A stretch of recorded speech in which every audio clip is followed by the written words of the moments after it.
प्रणाम करने लगी है, सही सही बताना। नित्य पूरे पूरे हाथ उठाइए, कौन कौन नित्य अपनी सास को सुबह उठ करके प्रणाम करता है? हाँ, अरे बाप रे। अच्छा, और कितनी बहुएं? अच्छा, यहाँ पे सास भी होंगे, बहुएं भी होंगी, और सास की भी सास होंगी। अब तो अच्छा, सास अपनी सास को कितना प्रणाम करती? हाथ उठाओ। अब बताओ, सुनने आए हैं राम कथा। राम कथा प्रणाम करने की भी कथा है। यहाँ पर माई बाप बहुत अच्छी बात कही गई है। आज समाज में परिवार बिखर रहा है, टूट रहा है, बंटवारा हो रहा है, लेकिन राम कथा से सीखो। राघव जी का नित्य का नियम है कि अनुज सखा संग भोजन करें।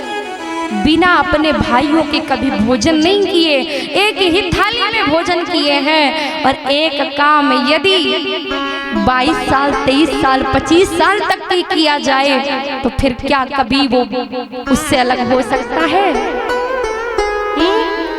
नहीं हो सकता। परिवार में जो बंटवारा होता है वो इसलिए होता है कि साथ बैठ करके भोजन नहीं किया गया, साथ बैठ करके कोई कार्य नहीं किए गए, समय नहीं दिया गया।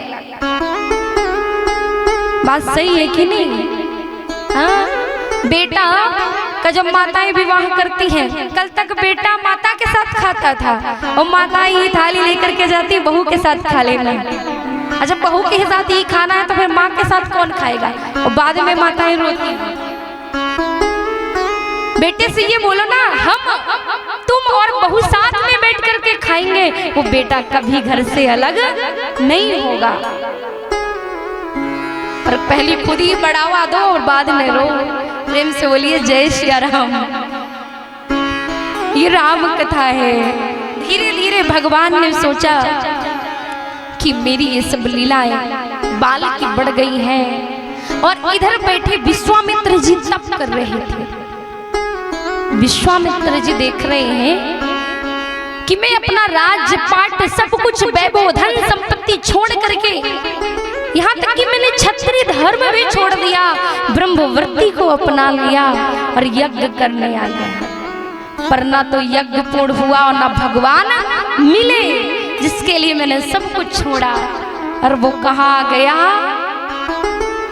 जिसके लिए मैंने सब कुछ छोड़ा, घर परिवार, और वही ब्रह्म जा करके दशरथ के आंगन में जन्म ले लिया। तो जब राम जी वैराग्य से नहीं आते, अनुराग से नहीं आते, तो फिर मेरा यह वैराग्य किस काम का? मुझे अर्थात जिस चीज को मैं छोड़ करके आया हूँ वहीं मुझे जाना चाहिए। पता है, कभी कभी ना बड़े बड़े लोग भी त्यागवर्ती को संभाल नहीं पाते। जब वो शरीर धारण कर लेते हैं त्याग वाला, तो बोलते हैं अरे मुझे ऐसा वैसा मत समझो, बहुत बड़े घर का बेटा हूँ, मेरे बेटे ना है पीसीएस है, मेरे घर में किसी चीज की कमी नहीं है, बस ये मेरा मन बैरागी था इसलिए बन गया। मतलब कि वो अभिमान तो रह गया ना कि मैं बड़े घर का बेटा था, उसको नहीं भुला पाया। व्यक्ति सब कुछ भूल सकता है, पर कंचन तजना सहज है, सहज त्रिया का नेह, मान बड़ाई ईर्षा दुर्लभ तजना गेह। व्यक्ति सब कुछ छोड़ सकता है, पर मान बड़ाई और ईर्षा कभी नहीं छोड़ सकता। चाहे बड़ा से बड़ा योगी बन जाए। और आज क्या हुआ कि विश्वामित्र बहुत चिंता में है, तो सोचेंगे कि महाराज दशरथ के यहाँ जाऊंगा, मेरी चिंता दूर हो जाएगी। गाधि सुतय मन चिंता व्यापी। अब क्या करें, जब चिंता हुई तो राम जी का दर्शन से ही चिंता मिटती है। तो राम जी के दर्शन के लिए कहाँ गए? अयोध्या गए। सरयू के तट पर आए, और जैसे ही सरयू में स्नान किए तो महाराज दशरथ जी के पास समाचार पहुंच गया कि विश्वामित्र जी आए हैं। अब विश्वामित्र जी गए तो क्या लिखा बाबा तुलसी ने कि विश्वामित्र महामुनि ज्ञानी, विश्वामित्र महामुनि ज्ञानी, बसहि विपिन शुभ आश्रम जानी, बसहि विपिन शुभ आश्रम जानी, जह तह जग जो मुनि करही, जप मुनि करही, जहाँ जप जग जोग मुनि करही, जहाँ योग मुनि करही, जहाँ जप जग जोग मुनि करही, जहाँ जग योग मुनि करही, अति मारीच सुबाहु धरही, अति मारीच सुबाहु अति मारीच सुबाहु धरही, अति मारीच सुबाहुनि करही। विश्वामित्र महामुनि ज्ञानी जब आए तो क्या संबोधित किए, महामुनि ज्ञानी आए। और महाराज दशरथ ने स्वागत किया। और दूसरी बात देखिएगा, अभी बाबा लिखेंगे, जब व्यक्ति आता है ना किसी के घर में तो बड़े बड़े विशेषण लगाए जाते हैं, और 2-4 दिन रुक जाए तो फिर वो सारा सम्मान खत्म हो जाता है ना। पहले दिन कोई व्यक्ति आया अतिथि तो खूब सेवा हुई, और दूसरे दिन यदि रुक गया तो भैया पानी चाहिए था, अरे ये नल लगा है ले लेते महाराज। और तीसरे दिन अरे भैया चाय चाहिए थी, अरे हमने सोचा आप ही बना देंगे तो हम भी पी लेंगे, क्यों? ऐसी होती ना मेहमानी आजकल की। पहले कोई किसी का 1-1 महीना रुका रहे कोई समस्या नहीं, लेकिन आजकल आदमी 1 दिन में ही परेशान हो जाता है। तो आज विश्वामित्र जी आए तो लिखा गया महामुनि ज्ञानी है। तो राजा जी ने स्वागत किया और स्वागत करके पूछा कि महाराज कैसे सेवा करूं। अपनी रानियों को बुलाया, लाल जी को बुलाया, सारे भाई आए, सबने प्रणाम किया, भोजन कराया। और भोजन जब हुआ उसके बाद पूछने लगे, मुनि आगमन सुना जब राजा, और तुरंत विप्र समाज को लेकर के महाराज से मिलने आए। अकेले नहीं आए, बड़ा सावधान है, ये वही विश्वामित्र जी हैं। कौन से विश्वामित्र जी? जिन्होंने हरिश्चंद्र जी का सब कुछ ले लिया। और जब हम किसी के बारे में पहले से जानते होते ना, वो ऐसे स्वभाव का है तो सावधान हो जाते हैं, और 2-4 लोग और साथ ले लेते हैं, कहीं अकेले में गए कुछ कह दिया तो आज कहा किस किस को साथ लिए? मिलने गयऊ लय विप्र समाजा, ब्राह्मण देवताओं के साथ गए और खूब स्वागत सत्कार किए। और फिर पूछा महाराज कहीं कारण आगमन तुम्हारा? डायरेक्ट नहीं पूछा, जो क्रोधी व्यक्ति होता है उन लोग उससे बहुत डरते हैं। डायरेक्ट पूछ लेते, विश्वामित्र जी को क्रोध आ जाता, श्राप मिल जाता। तो स्वागत सत्कार, रिलैक्स हो लीजिए, पहले आराम कर लीजिए, फिर बात करेंगे। अब पूछे महाराज किस कारण से आपका आगमन हुआ है? विश्वामित्र जी कहे कि अरे असुर समूह सतावहि मोहि, इतने बड़े बड़े राक्षस हो गए और मैं जब यज्ञ करता हूँ तो वो मुझे बड़ा प्रताड़ित करते हैं। महाराज ने कहा अरे बताना चाहिए था। बोले कि अभी तक तो आपको ज्ञात नहीं हुआ, आपके ही राज्य में रहते हैं, एक तरफ आप हो और एक तरफ जनक जी हैं। कभी कभी लोग ना अपने स्वार्थ के लिए परहित का काम नहीं करते। बात सही है कि नहीं? दशरथ जी ने सोचा कि रावण दुनिया भर में त्रास मचाता है पर मेरे राज्य में नहीं, इसलिए कभी युद्ध नहीं किए राक्षसों से। और उधर जनक जी महाराज, जनक जी को विदेह राज कहा जाता है, और विदेह राज की कुटिया में कोई रावण नहीं आ सकता। तो सोचे कि हम तो विदेह हैं, देह से परे हैं, तो हमें दुनिया में लड़ झगड़ करके क्या करना है। और जब व्यक्ति अपने अपने फायदे के कारण परहित नहीं सोचता तो संत को तो सोचना पड़ता है भैया। और संत इसीलिए विश्वामित्र जी आ गए कि तुम नहीं आए तो मैं आ जाता हूँ, और अब मैं क्या करूँगा। अब बोले कि मुझे आपका कुछ नहीं चाहिए, अनुज समेत देहु रघुनाथा, मुझे तो बस आपके पुत्र चाहिए, रघुनाथ चाहिए। ओ अनुज समेत, राम जी के अनुगामी कौन है? लखन लाल जी। तो मुझे राम लक्ष्मण चाहिए।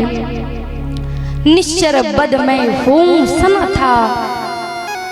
जैसे ही राम को मांगा वैसे ही महाराज दशरथ को झटका लगा। एक क्षण के लिए कुछ सोच नहीं पाए, महाराज दशरथ की आंखों में आंसू आ गए कि महाराज आपने क्या मांग लिया। सुन राजा अति अप्रिय वाणी, आपने एक बार नहीं सोचा चौथे पन पायूं सुतचारी। चौथे पन में मैंने लाल जी को पाया है, और आपने बिल्कुल भी विचार करके नहीं मांगा। यदि आप मुझसे मांगते तो मैं आपको भूमि दे देता, धन दे देता, अरे मैं पूरा राज्य दे देता, सर्वस्व दे देता, जो कुछ भी मांगते। लेकिन राम जी को मांग लिया। देह प्राण नहीं बनत गुसाई, राम जी देते नहीं बनते हैं। राम जी के बिना मेरे जीवन का अस्तित्व तो नहीं है। आप कुछ और मांग लेते। महाराज दशरथ की आंखों में आंसू हैं। विप्र, अरे ब्राह्मण, तुमने विचार नहीं किया। गोस्वामी जी यहाँ एक बहुत बढ़िया संबोधन कर रहे हैं। जब आए थे विश्वामित्र जी महामुनि ज्ञानी थे, लेकिन जब मांग लिया तो क्या लिखे? विप्र, मतलब मांगने से मान घट जाता है। जो महामुनि ज्ञानी थे उन्होंने मांग लिया तो आज लिख दिए विप्र वचन नहीं कहो विचारी। इसीलिए कहा गया ना कि बिन मांगे मोती मिले, और मांगे मिले न भी। मांगने से हमेशा मान घटता है। तो बताओ, हम लोग दिन रात मांगते हैं भगवान से, मान घटेगा कि नहीं? भक्त वो होता है जो भगवान को ही सर्वस्व दे देता है। और ऐसे भक्तों के लिए भगवान अपनी नजरें नीची करके रखते हैं। ऐसे बहुत भक्त हुए। आज महाराज दशरथ एक क्षण के लिए अचेत हो गई। ये वाणी प्रिय नहीं लगी और कहते, यदि नाथ आप मेरे प्राण मांग लेते तो दे देता, पर आपने राघव को मांग करके ठीक नहीं किया। मेरे प्राण के समान है। तो आज महाराज दशरथ मना करने वाले थे, तभी वशिष्ठ जी ने देखा, गुरु जी ने देखा कि महाराज दशरथ राघव को देने से मना कर रहे हैं। आज एक विप्र, एक तपस्वी, एक साधक महाराज दशरथ के दरबार से खाली चला जाएगा तो मेरे चक्रवर्ती सम्राट दशरथ की पदवी घट जाएगी। और गुरु अपने शिष्य का कभी पतन नहीं होने देता, उसका मान बढ़ाता है, उसे गिराता नहीं है। गुरु जी ने कहा, महाराज दशरथ आप अपना हट छोड़ दीजिए। ये राघव को आपने कैसे पाया? श्रृंगी ऋषि वशिष्ठ बुलावा, तुमने मेरे कारण पुत्र पाया, तो आज मैं तुमसे कह रहा हूँ कि विश्वामित्र जी को राम लक्ष्मण दे दो। जब गुरु जी कह रहे हैं तो आज कुछ नहीं कह पाए महाराज दशरथ। आज कहते हैं कि राघव को मैं न दूंगा, मुनिनाथ मरते मरते। राघव को मैं न दूंगा, मुनिनाथ मरते मरते। राघव को मैं न दूंगा, मुनिनाथ मरते मरते। राघव को मैं न दूंगा, मुनिनाथ मरते मरते।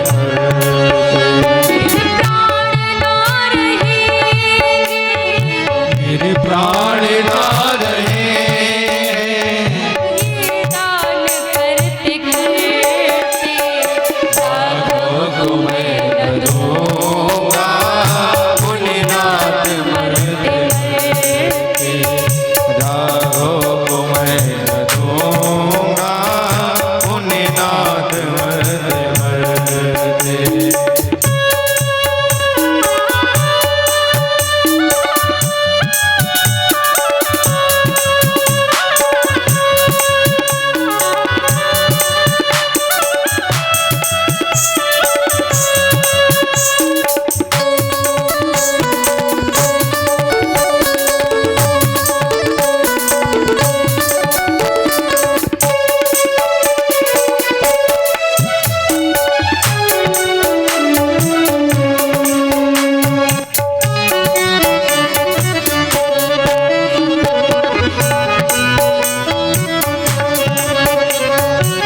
आज कह रहे हैं यदि कदापि ऐसा हो जाए कि मछली जल से बाहर रह करके जीवित रहे, पर मैं राघव के बिना नहीं जी सकता। जल के बिना कदाचित मछली शरीर धारे। जल के बिना कदाचित मछली शरीर धारे। जल के बिना कदाचित मछली शरीर धारे। जल के बिना कदाचित मछली शरीर धारे। पर मैं न जी सकूंगा इनको बिना निहारे। पर मैं नहीं सकूंगा इनके बिना निहारे। पर मैं न जी सकूंगा इनको बिना निहारे। पर मैं नहीं सकूंगा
होना चाहिए। यदि भगवान हमसे दूर हो जाए तो ये प्राण भी हमसे दूर हो जाए। वही भक्ति है, अन्यथा हम लोग क्या है, व्यापारी। कि तुम हमसे प्रेम करो तो हम तुमसे प्रेम करेंगे, तुम हमें छोड़ दो तो हम तुम्हें छोड़ दें। ऐसी भक्ति नहीं होती। हाँ से गाइए।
विश्वामित्र जी ने जब राघव को मांगा तो दशरथ जी प्राण तक देने को तैयार हो गए, पर राम जी को देना नहीं चाह रहे। और बताओ, जीवन में यदि राम आ जाए तो कोई दान करेगा क्या राम को? नहीं करेगा। पायो कौन से पन में? चौथे पन में। मतलब पहले पन में भी तपस्या की, दूसरे पन में भी तपस्या की, और तीसरे पन में भी तपस्या की, तब चौथे पन में राम जी आए। और चौथे पन का एक और अर्थ है। पहला होता है ज्ञान, पहला होता है ज्ञान, फिर दूसरा होता है वैराग्य, और फिर तीसरा होता है भक्ति, और चौथा होता है आनंद। तीन भाव ये भी है कि जीवन में जब ज्ञान आया, फिर वैराग्य आया, फिर भक्ति आई, और जहाँ भक्ति आई तो वहाँ भगवान को आना पड़ा। चौथा भाव ये भी है। और जिसके जीवन में राम आ जाए वो किसी को नहीं देना चाहता, पर विश्वामित्र जी समझाए परहित धर्म। क्या परहित करना नहीं चाहते हो, इसलिए बोलने में भी नहीं आ रहा। हाँ, परहित धर्म सरिस नहीं भाई, लेकिन परहित कौन करता है? कोई करना चाहता है? अरे संत ही करते हैं परहित, है ना? परहित के लिए तो संत बन गए, घर छोड़ दिए।